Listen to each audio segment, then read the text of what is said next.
اعوذ باللہ من الشیطان الرجیم بسم اللہ الرحمن الرحیم الحمد للہ رب العالمین والصلاة والسلام علی اشرف الانبیاء والمرسلین وأہل بیتہ الطیبین الطاہرین المعصومین اما بعد فقد قال رسول اللہ صلی اللہ علیہ وآلہ وسلم طلب العلم فریضۃ علی کل مسلم صلوات پڑھے محمد والے محمد ٹھیک ہے پیغمبر اللہ اکبر یا رسول اللہ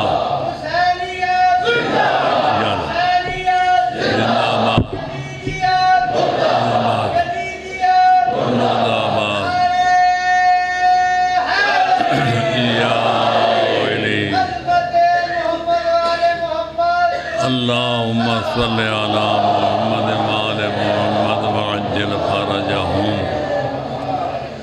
میں نے آپ کے سامنے پیغمبر اسلام صلی اللہ علیہ وآلہ وسلم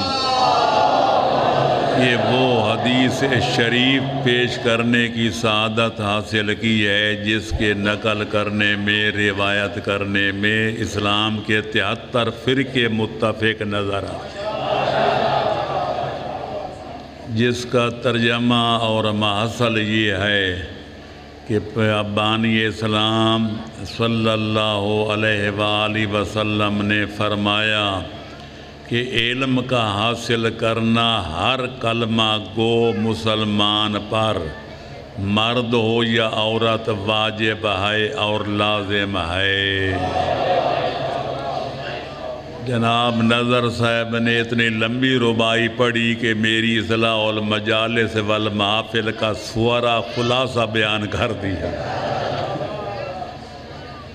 پہلے مجھ پر واعظین، مقررین اور خاص طور پر ذاکرین ناراض آئیں کہ میں نے آج سے بہت عرصہ پہلے 1963-64 میں اصلاح المجالس والمحافل نامی کتاب لکھی تھی اور جس میں ثابت کیا تھا کہ ہمارے مذہب کی نشر و اشاعت، آل محمد کا تعارف کرانے میں، مخالفین کے مصائب اور ان کے معائب بیان کرنے میں، حقائق مذہب اور معارف دینیہ کے بیان کرنے میں سٹیج کا کلیدی کردار رہا ہے اور ہونا چاہیے، لیکن افسوس سے کہنا پڑتا ہے کہ کچھ عرصے سے ہمارا سٹیج چونکہ نااہلوں کے قبضے میں چلا گیا، زاغوں کے تصرف میں، عقابوں کے نشیمن،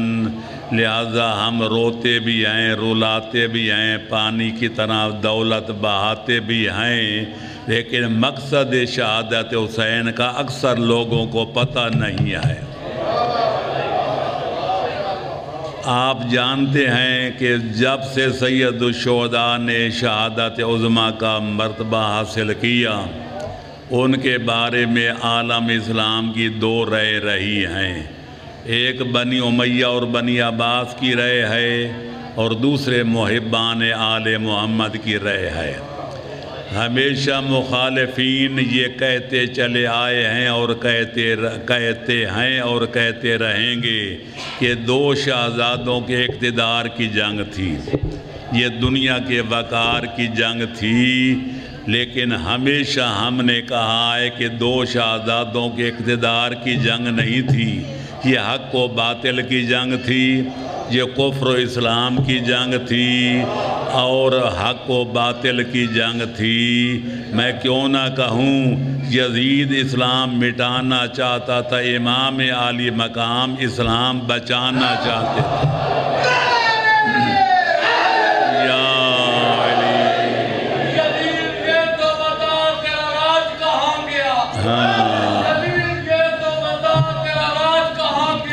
ماشاء اللہ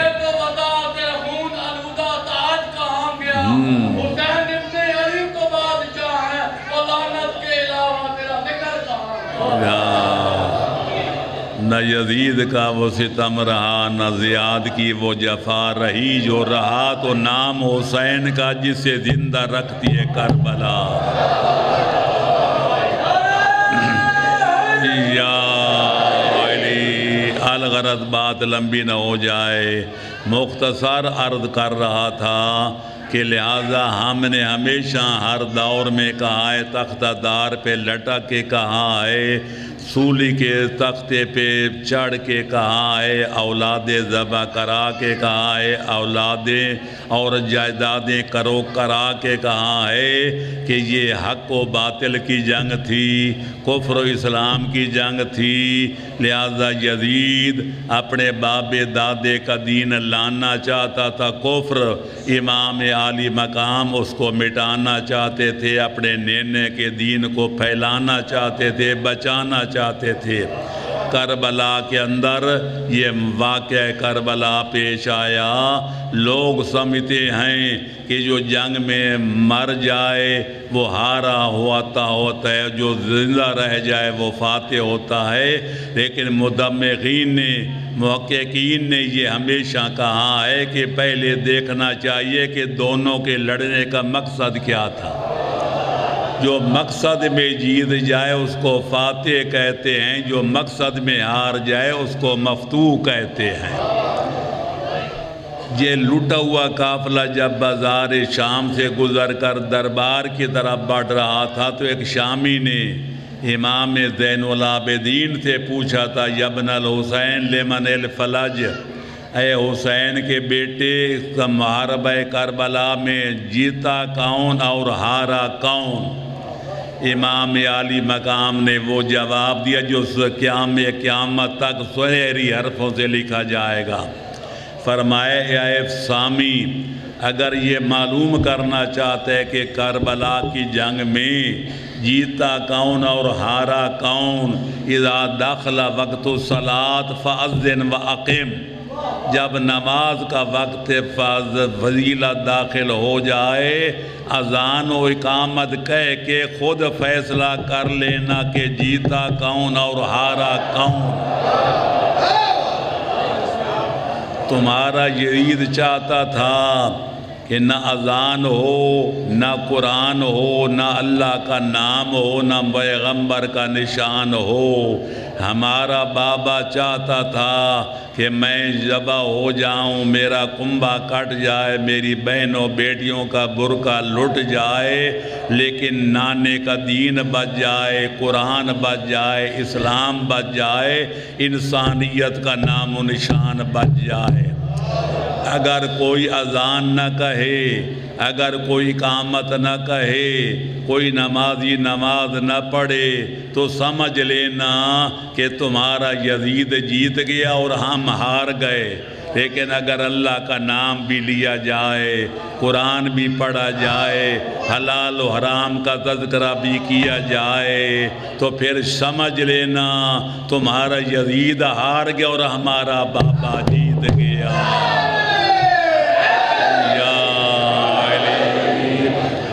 لیکن افسوس سے کہنا پڑتا ہے کہ ہمارا سٹیج، چونکہ یہ سب جانتے ہیں کہ نااہلوں کے قبضے میں چلا گیا ہے، لہذا مقصد شہادت حسین آنکھوں سے اوجھل ہو گیا ہے۔ لہذا دین کیا ہے جس کے بارے میں پیغمبر فرماتے ہیں کہ طلب العلم فریضۃ علی کل مسلمین، آدھا دین ہے عقیدہ، آدھا دین ہے عمل۔ عقیدے کو ایمان کہتے ہیں، عمل کو فروع دین کہتے ہیں۔ فروع دین میں کہیں عبادات ہیں، کہیں معاملات ہیں، کہیں اخلاقیات ہیں، کہیں معاشیات ہیں، کہیں تمدنیات ہیں، کہیں معاشرتیات ہیں۔ لہذا سب چیزیں اکٹھی ہو جائیں تو مجموعے کو دین اسلام کہتے ہیں۔ افسوس سے کہنا پڑتا ہے، اور یہ بڑی افسوسناک بات ہے کہ ہمارے نہ اصول رہے ہیں نہ فروع رہے ہیں۔ آج 1400 سال گزر گئے، ہمارے سٹیجوں پر آل محمد کے فضائل بھی پڑھے جاتے ہیں، دوسرے کے مائب بھی بیان کیے جاتے ہیں، لیکن اس کے باوجود دولت بھی پانی کی طرح بہائی جاتی ہے۔ کوئی ایسا دن نہیں سال میں جہاں مجلس حسین نے ہوتی ہو، لیکن آج تک ہماری قوم کو یہ پتہ نہیں چل سکا کہ مولا علی کو ماننا کیا ہے۔ کہیں علی ولی اللہ کے نعرے لگتے ہیں، کہیں یا علی کے نعرے لگتے ہیں، کہیں یا علی رب کے نعرے لگ رہے ہیں، کہیں اللہ کے دمان نام پہ دمالیں پڑ رہی ہیں۔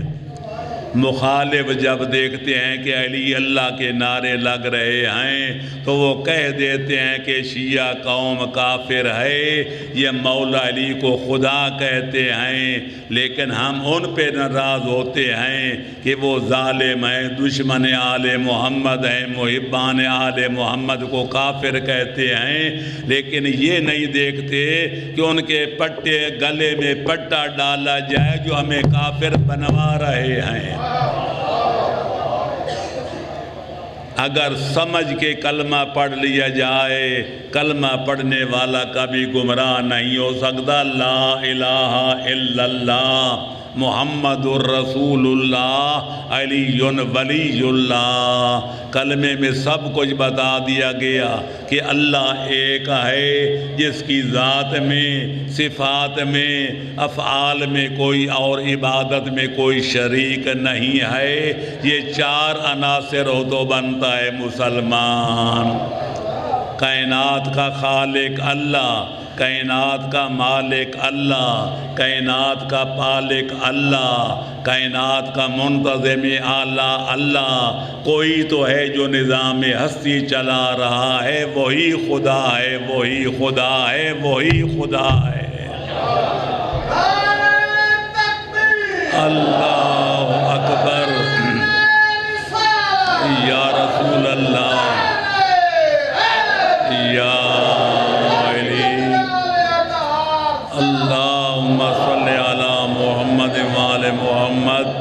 محمد عربی صلی اللہ علیہ وآلہ وسلم جن جیسی مخلوق خالق اکبر نے ابتدائے آفرینش کائنات سے لے کر آج تک اور آج سے لے کر صبح قیامت تک نہ پیدا کی ہے نہ پیدا کرے گا۔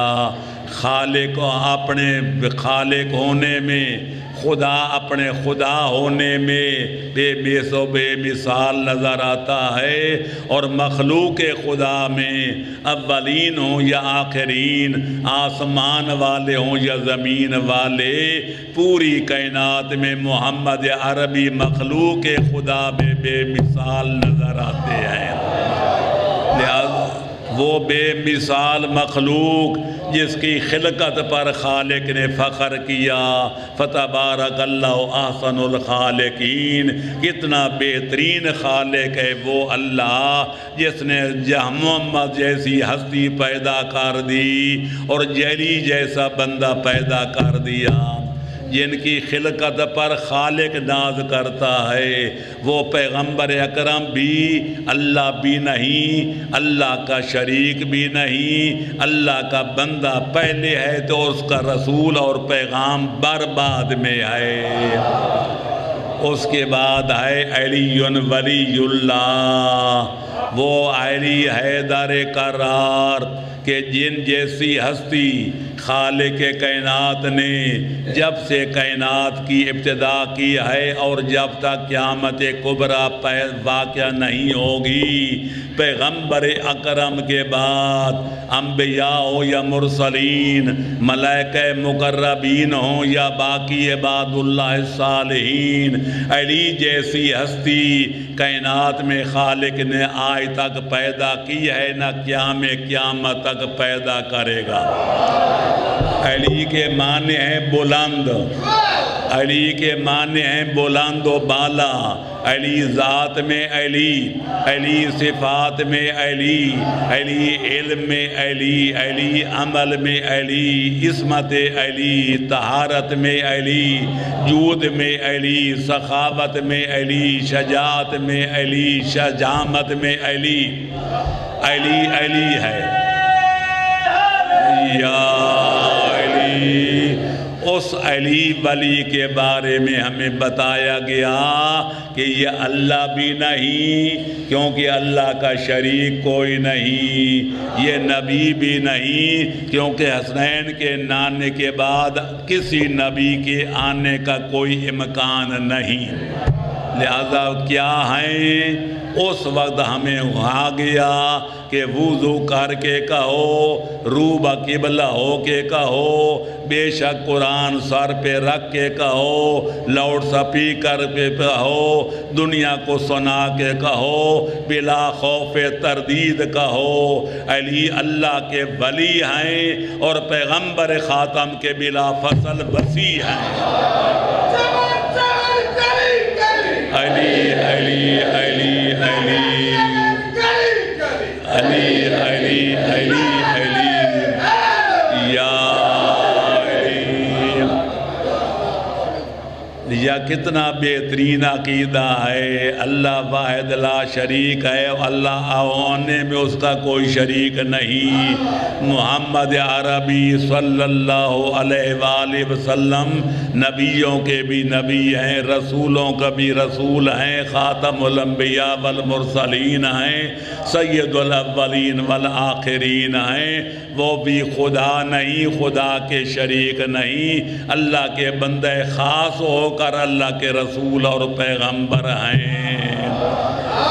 حیدر کرار کے بارے میں کتنا صاف گوئی سے کام لیا گیا کہ مولا اپنی عظمت کے باوجود، اپنی عصمت و طہارت کے باوجود، اپنی فضائل اور مصائب کے باوجود، اپنے مناقب اور محامد کے باوجود اللہ بھی نہیں اور خاتم الانبیاء کے بعد نبی بھی نہیں، پر کیا ہیں؟ اللہ کے ولی ہیں اور پیغمبر خاتم کے بلا فصل وسیع ہیں۔ خالق اکبر ہے، مرکز کائنات، اللہ تک پہنچنے کا وسیلہ یا نبی ہیں یا علی ہیں یا اولاد علی یا اولاد ہیں یا علی۔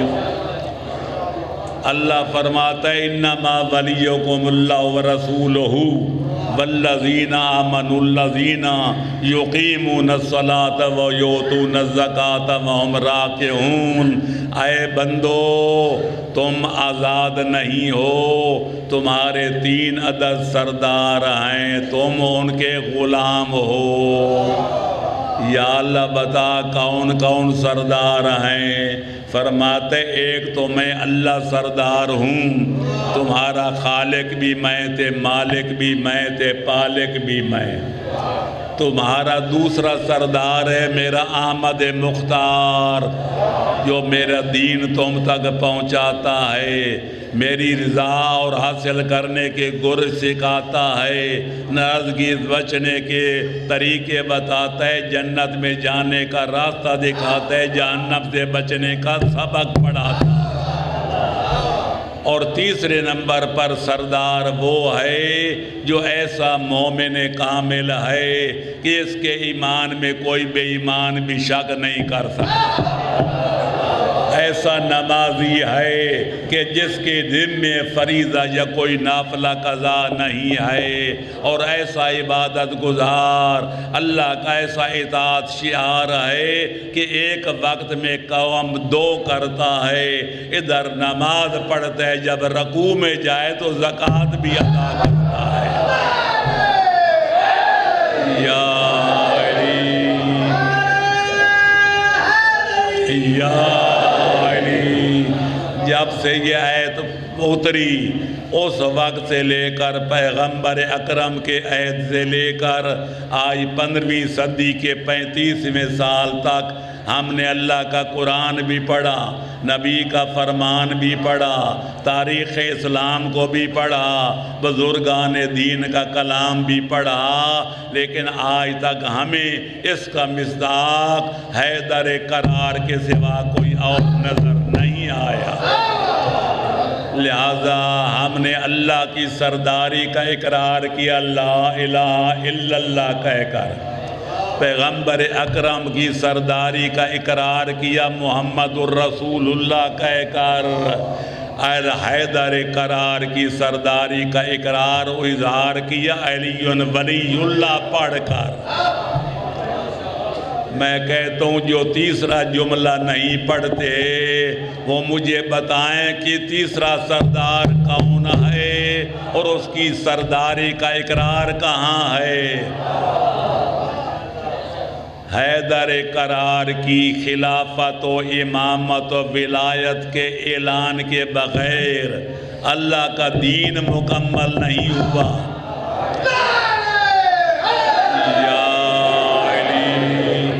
میں نے تجلیات صداقت میں، اس بات الامامت میں، تفسیر فیضان الرحمن وغیرہ میں تو کتب خفیقین تفسیروں سے، حدیثوں سے، تاریخوں سے یہ ثابت کیا ہے کہ جب تک پیغمبر اکرم نے آخری حجت الوداع کے بعد مقام خم غدیر پر 1,00,000 سے زائد مجمع عام میں پتھروں پلانوں کے منبر پہ جا کر حیدر کرار کا بازو تھما کر دنیا کو دکھا کر ان کی ولایت، خلافت، امامت کا اعلان نہیں کیا، اس وقت تک خالق اکبر نے دین کی تکمیل کی سند عطا نہیں کی۔ یا ادھر پیغمبر اکرم حیدر کرار کی خلافت، امامت، ولایت، وصایت، وراثت کا اعلان کرتے ہیں، جب فارغ ہوتے ہیں تو خالق کائنات وحی کی ڈوری ہلاتا ہے، الیوم اکملت لکم دینکم، آج کے دن میں نے دین مکمل کر دیا، وَأَتْمَمْتُ عَلَيْكُمْ نِعْمَتِي، اور اپنی نعمتوں کو تم پر تام و تمام کر دیا، وَرَضِيتُ لَكُمُ الْإِسْلَامَ دِينًا۔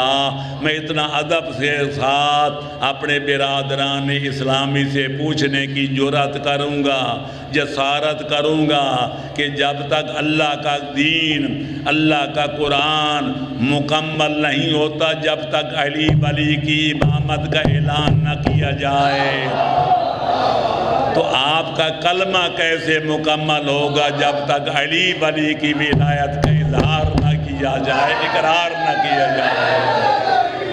یا علی، صلوات پڑھو محمد و آل محمد پر۔ مولا علی نے فرمایا تھا سَيَعْلِقُ فِي أَسْنَانٍ وَلَا ذَنْبَ لِي، میرے بارے میں دو قسم کے لوگ گمراہ ہو جائیں گے، جہنم میں جائیں گے، لیکن میرا قصور کوئی نہیں، میں نے سب کچھ بتا دیا ہے۔ مولا کون سے دو قسم کے لوگ آپ کی وجہ سے جہنم میں جائیں گے؟ نہج البلاغہ پڑھ رہا ہوں، فرماتے ہیں مبغض قال و محب قال، وہ نادان دوست جو دوستی کی رو میں بہ کر مجھے اپنے منزل سے اوپر لے جانے کی کوشش کرے گا، اور دوسرا وہ نادان دشمن جو دشمنی کے رو میں بہ کر مجھے اپنی منزل سے نیچا گرانے کی کوشش کرے گا۔ فرمایا علیکم بنعمت الوسطیٰ، درمیانہ روی کا دامن نہ چھوڑنا، مجھے اللہ بھی نہ کہنا، نبی بھی نہ کہنا، اللہ کا ولی کہنا، اور پیغمبر اکرم کے بعد ساری دنیا سے بلند و بالا کہنا۔ یا علی، عام لوگوں کے ساتھ میرا موازنہ نہ کرنا، لیکن افسوس یہ کہنا پڑتا ہے کہ بڑھانے والوں نے عبودیت کی منزل سے بڑھا کر ان کو خدائی کی مسند پہ بٹھا دیا۔ علی رب، علی اللہ کے نعرے لگ رہے ہیں، ادھر گھٹانے والوں نے یزید کے بابے سے بھی علی ولی کو گٹا دیا۔ درمیانہ راستہ کیا ہے وہ کلمے میں بتا دیا گیا۔ لہذا آج ہمارے سٹیج کا قصور ہے کہ لوگ آج عقیدے میں مشرکین عرب سے بھی 50 ہاتھ آگے نکل گئے ہیں، اور زندہ ثبوت یہ ہے کہ قرآن میں بار بار آپ پڑھتے ہیں وَلَئِن سَأَلْتَهُم مَّنْ خَلَقَ السَّمَاوَاتِ وَالْأَرْضَ لَيَقُولُنَّ اللَّهُ۔ اے میرا حبیب، ان مشرکین عرب سے اگر پوچھو کہ زمین کا فرش کس نے بچھایا، آسمان کا شامیانہ کس نے لگایا، تو مشرکین عرب بھی یقیناً کہیں گے کہ اللہ نے۔ ہمارے مولائیوں سے پوچھو زمین کس نے بنائی، آسمان کا شامیانہ کس نے لگایا، تو کہتے ہیں بڑے دھڑک ہو کر کہتے ہیں مولا علی نے۔ حضرت آدم و حوا کو کس نے پیدا کیا، مولا علی نے۔ بتاؤ مشرکین عرب سے آگے نکل گئے کہ نہیں؟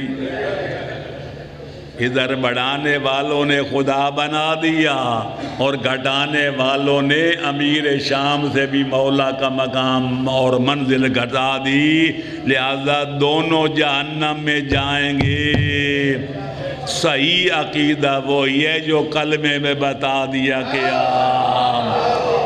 لہذا اللہ اللہ ہونے بے مثل و بے مثال، کائنات کا مرکز اللہ، کائنات کا خالق اللہ، حل من خالق غیر اللہ یرزقکم من السماء والارض۔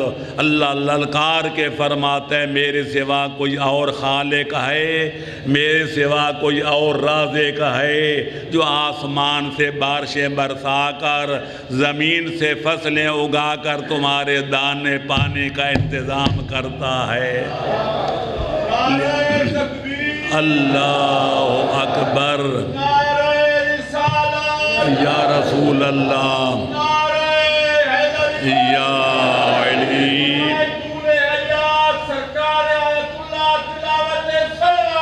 اللہم صلی علی محمد وآل محمد۔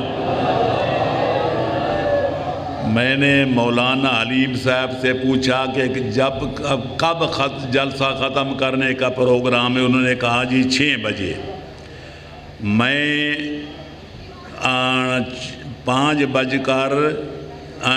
4:40 پہ کھڑا ہوا ہوں۔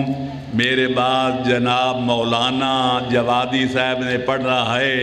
میں کوشش کروں گا آدھا ٹائم آپ لوں اور آدھا ان کو دوں، کیونکہ میں ممبر کا غاصب نہیں بننا چاہتا۔ میں جانتا ہوں کہ ہماری قوم کا ممبر کے غاصبوں کے بارے میں اچھا نظریہ نہیں ہے۔ نعرہ تکبیر، اللہ اکبر، نعرہ رسالت، یا رسول اللہ۔ جو اب میں نعرہ لگا رہا ہوں نا، اس کو اونچی آواز میں آپ کا صرف ہاتھ ہے۔ ماشاءاللہ ماشاءاللہ۔ یا سارت الحسین، یا سارت الحسین، لبیک یا حسین، لبیک لبیک لبیک یا حسین، یا لبیک یا حسین، لبیک یا حسین، لبیک یا حسین، نعرہ حیدر، یا علی۔ عقیدہ یوں خراب ہو گیا تو عمل یوں برباد ہو گیا۔ ہمارے سٹیجوں پہ آواز بلند ہوتی ہے کہ شاہ جانے تیرا جانے، نمازوں میں کیا دھرا ہے، روزوں میں کیا رکھا ہے، زکوٰۃ و خمس میں کیا ہے، داڑھیوں میں دین ہے تے پردے میں دین ہے۔ میں پوچھنا چاہتا ہوں، اگر علی والوں کو احکام شریعت بجا لانے کی ضرورت کوئی نہیں، دشمنان آل محمد کا عمل قبول کوئی نہیں۔ اللہ نے دین بنایا کیوں؟ پیغمبر اکرم نے دنیا میں مافیا کی مصیبتیں سہ کر دین پہنچایا کیوں؟ حیدر کرار نے جام شہادت پی کر یہ دین پھیلایا کیوں؟ حسین ابن علی نے سب کچھ قربان کر کے دین بچایا کیوں؟ اور میرے عزیزوں، میرے دوستوں، میرے محترم حضرات، یہ یاد رکھو کہ آل محمد کی محبت، اہل بیت نبوت کی محبت، حیدر کرار کی ولایت ہمارے اعمال و عبادات کو قبول کرانے کی شرط ہے، ہمیں عملوں سے چھٹی دلانے کے لیے نہیں ہے۔ کسی اور مذہب میں گناہ کرنے کی گنجائش ہو تو ہو، لیکن امیر المومنین کے کیش میں بے ایمان بننے کی کوئی گنجائش نہیں۔ کسی اور مذہب میں تقوی و طہارت کے چھوڑنے کی گنجائش ہو تو ہو، امام المتقین کے مذہب میں تقوی سے کنی کترانے کی کوئی گنجائش نہیں۔ کسی اور مذہب میں عمل و صالح کو چھوڑنے کی گنجائش ہو تو ہو، حسن مجتبیٰ کے کیش میں، ان کے مذہب میں حسن عمل کو خیر باد کہنے کی کوئی گنجائش نہیں۔ اگر شہادت سے منہ موڑنا چاہیں تو کسی اور مذہب میں ہو سکتی ہے گنجائش، لیکن سید الشہداء کے دین میں کسی شہادت سے منہ موڑنے کی کوئی گنجائش نہیں۔ اگر کسی اور مذہب میں جہالت کی گنجائش ہو تو ہو، باقی علم الاولین والآخرین میں مذہب میں جہالت کی کوئی گنجائش نہیں۔ اگر کسی اور دین و مذہب میں جھوٹ بولنے کی گنجائش ہو تو ہو، لیکن صادق آل محمد کے مذہب مقدس میں زبان کو جھوٹ سے آلودہ کرنے کی کوئی گنجائش نہیں۔ اگر کسی اور مذہب میں مغلوب الغضب ہو کر غلط کام کر کے پچھتانے کی گنجائش ہو تو ہو، موسیٰ کاظم کے مذہب میں مغلوب الغضب ہو کر کوئی غلط قدم اٹھانے کی کوئی گنجائش نہیں۔ اگر کیوں اور مذہب میں اللہ کے فیصلوں پر ناراض ہونے کی گنجائش ہو تو ہو، امام علی ابن موسیٰ رضا کے کیش میں، ان کے مذہب میں اللہ کے فیصلوں پر ناک بھوں چڑھانے کی کوئی گنجائش نہیں۔ اگر کسی اور مذہب میں فسق و فجور کے بجا لانے کی گنجائش ہو تو ہو، تقی و نقی کے مذہب میں کہ تقوی و طہارت چھوڑنے کی کوئی گنجائش نہیں۔ اگر کسی اور دین میں فرق بازی کی گنجائش ہو تو ہو، حسن عسکری کے مذہب میں اپنی صفوں میں انتشار پھیلانے کی کوئی گنجائش نہیں۔ اگر کسی اور دین و مذہب میں حق سے منہ موڑنے کی، باطل سے ناطہ جوڑنے کی گنجائش ہو تو ہو، قائم آل محمد کے مذہب میں حق سے منہ موڑنے کی اور باطل سے رشتہ جوڑنے کی کوئی گنجائش نہیں۔ یا علی، اللہ اکبر،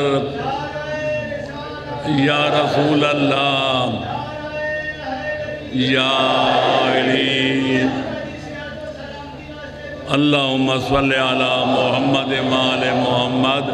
اگر واجبات کی بجا آوری میں محرمات سے دامن بچانے میں دین نہیں تو بے دینی میں دین ہے۔ میرے دوستو، میرے عزیزو، وہ فریب خوردہ شاہیں جو پلا ہو کر کسوں میں، اسے کیا خبر کہ کیا ہے راہ و رسم شاہ بازی۔ یہ آل محمد کا مذہب ہے، یہ طیبین کا مذہب ہے، یہ طاہرین کا مذہب ہے، یہ معصومین کا مذہب ہے۔ اس میں ادنا اللہ کی نافرمانی کرنے کی کوئی گنجائش نہیں۔ اس لیے معصوم فرماتے ہیں کہ کونوا لنا زینن ولا تکونوا علینا شینن، اے ہماری محبت کے دعوے دار ہو، جس ماحول میں رہو، جس معاشرے میں رہو، جس علاقے میں رہو، ہمارے لیے باعث زیب زینت بن کے رہو، ہمارے لیے باعث ننگوار نہ بنو۔ مولا سے پوچھا گیا کہ مولا ہمارا کردار کیسا ہونا چاہیے، اور آپ کے منکروں کے ساتھ جو آپ کی امامت کے قائل نہیں، ان کے ساتھ ہماری رفتار کیسی ہونی چاہیے۔ مختصر کر رہا ہوں، جلدی آپ سے اجازت چاہوں گا۔ تو امام نے روضہ کافی کے اندر یہ روایت موجود ہے کہ جو ہماری امامت کا کلمہ نہیں پڑھتے، ہماری خلافت کے قائل نہیں ہیں، ہمارے آل محمد سے محبت نہیں کرتے، اگر بیمار ہو جائیں تو ان کی جا کر گھروں میں بیمار پرسیاں کرو، اگر محتاج ہو جائیں ان کی ضروریات زندگی ان کے بغیر مانگے ان کے گھروں میں پہنچاؤ، اگر مر جائیں تو ان کے جنازوں میں شرکت کرو۔ راوی نے عرض کیا مولا وہ آپ کو امام نہیں مانتے، پیغمبر کا قائم مقام نہیں مانتے، آپ کی محبت کو جزو ایمان نہیں مانتے، آپ حکم دیتے ہیں کہ ان کے ساتھ یہ سلوک کریں تو وہ کریں۔ فرمائے تمہارا اپنا فائدہ ہے، جو تمہارے اخلاق کی بلندیوں کو دیکھیں گے، تمہارے اخلاق و اطوار کو دیکھیں گے، تمہارے لیل و نہار کو دیکھیں گے، تمہارے اطوار اور گفتار و کردار کی بلندیوں کو دیکھیں گے تو حیدر کرار کی ولایت کا کلمہ پڑھنے پر مجبور ہو جائیں گے، اور وہ اپنی جگہ کہیں گے جن کے غلام اتنے شریف ہیں ان کے امام کتنے عظیم ہوں گے۔ لیکن اگر تمہارا کردار بگڑ گیا تو برے کام تم کرو گے، لوگوں کی انگلیاں ہماری طرف اٹھیں گی، لہذا ہمارے لیے باعث زیب و زینت بن کے رہنا، باعث ننگ و عار نہ بننا۔ تو بس میرے دوستو ختم کروں یہ کہہ کر کہ اللہ اصول عقائد کو سمجھنا ہے تو علم کی ضرورت ہے، فروع دین پر عمل کرنا ہے تو علم کی ضرورت ہے، اگر محرمات سے بچنا ہے تو علم کی ضرورت ہے، نماز پڑھنی ہے تو وضو کرنے کی ضرورت ہے، غسل کرنے کی ضرورت ہے، وضو صحیح کرنا ہے، غسل صحیح کرنا ہے، نماز صحیح پڑھنی ہے تو علم کی ضرورت ہے، زکوٰۃ ادا کرنی ہے تو طریقہ کیا ہے، خمس ادا کرنا ہے تو سلیقہ کیا ہے، حج کرنی ہے تو اس کے ارکان کیا ہیں، روزہ رکھنے ہے تو اس کے افطار اور ٹائم روزہ رکھنے کا ٹائم کیا ہے۔ الغرض الف سے لے کر یہ تک کوئی دین کا ایسا عقیدہ نہیں، کوئی عمل نہیں، کوئی اخلاق نہیں، کوئی معاملہ نہیں، کوئی عبادت نہیں، کوئی معیشت نہیں جس میں علم کی ضرورت نہ ہو۔ لہذا اس لیے خالق کائنات نے سب سے زیادہ اہم جو فریضہ لوگوں پر واجب کیا ہے وہ علم دین کا حاصل کرنا ہے کہ علم نہ تما خدا را شناخت، یہ علم نہیں رکھتا نہ خدا کو پہچان سکتا ہے، نہ مصطفیٰ کو جان سکتا ہے، نہ امام کی معرفت حاصل کر سکتا ہے، نہ فروع دین کو سمجھ سکتا ہے۔ اس لیے علم کے سرچشمے کیا ہیں؟ یہ مدارس دینیہ ہیں جن میں دین کا علم پڑھایا جاتا ہے، قرآن کے حقائق بتائے جاتے ہیں، آل محمد کے علوم کے معارف بتائے جاتے ہیں۔ یہ دین کے مدارسے ہیں جن میں سے ایک مدرسہ عالیہ یہ دارالعلوم الجعفریہ بھی ہے، جس کے پنڈال میں بیٹھ کے تقریریں سن رہے ہیں تو ہم تقریریں کر رہے ہیں۔ لہذا پڑھنے والے پڑھ رہے ہیں، پڑھانے والے پڑھا رہے ہیں، لیکن روٹی پانی کا انتظام کرنا مومنین کے ذمہ ہے۔ پڑھانے والے سارے کاروبار چھوڑ کے پڑھ رہے ہیں، تے پڑھانے والے کوئی اور کام نہیں کرتے، وہ پڑھا رہے ہیں تو مٹی چاٹ کے گزارا کریں گے۔ اس لیے جہاں دینی کام سارے جو ہیں باہمی معاملہ سے ہوتے ہیں، باہمی مصالحہ سے ہوتے ہیں، باہمی مشاورت سے ہوتے ہیں، لہذا کوئی پڑھے، کوئی پڑھائے، کوئی زکوٰۃ ادا فرمائے، کوئی خمس ادا فرمائے، کوئی صدقہ و خیرات دے۔ اگر مومنین کرام اگر واجبات مالیہ ادا کرنا شروع کر دیں، ہماری قوم میں جتنے مدرسے بن چکے ہیں اس سے 10 گنے زیادہ مدرسے بن بھی سکتے ہیں، کھول بھی سکتے ہیں اور قیامت تک چل بھی سکتے ہیں، بشرطے کہ قوم اپنے فرائض کو سمجھے کہ ہمارے فرائض کیا ہیں، ہماری معاشی ذمہ داریاں کیا ہیں، ہماری قومی جو حامیت کے کام ہیں ان کے ادا کرنے کا طریقہ کیا ہے، علم پڑھنے پڑھانے کا سلیقہ کیا ہے، عزت کے ساتھ زندگی گزارنے کا طریقہ کیا ہے، سلیقہ کیا ہے۔ دین میں سب کچھ بتا گیا، بس پڑھنے کی ضرورت ہے، پڑھانے کی ضرورت ہے اور عمل کر کے دکھانے کی ضرورت ہے۔ آخری بات کہہ کے ختم کروں، مولا علی کا فرمان سنا دوں، تبرکاً و تیمناً، جو نہج البلاغہ کے آخری حصے میں کلمہ کے اختصار میں موجود ہے۔ فرمایا اغدو اما عالما ربانیا او متعلما علی سبیل النجات او محبا لہما فلا تکن رابیا فتہلک۔ فرمایا او میری محبت کا دعوے دارو، میری ولایت کا کلمہ پڑھنے والو، ساری دنیا کو چھوڑ کر میرے دامن امامت کو تھامنے والو، میرا فرمان سنو۔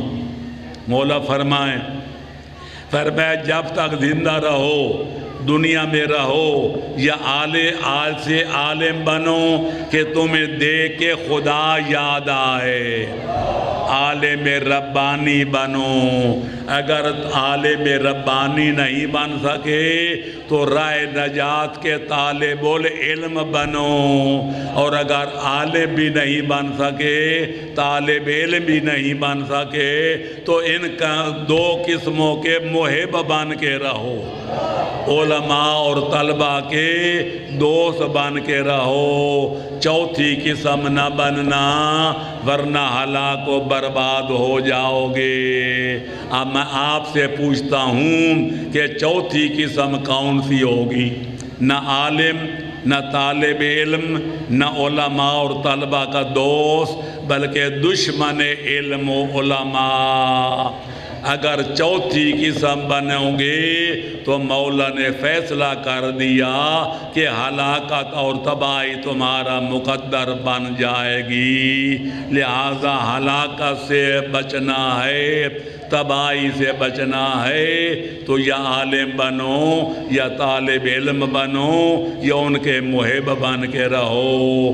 وآخر دعوانا ان الحمدللہ رب العالمین۔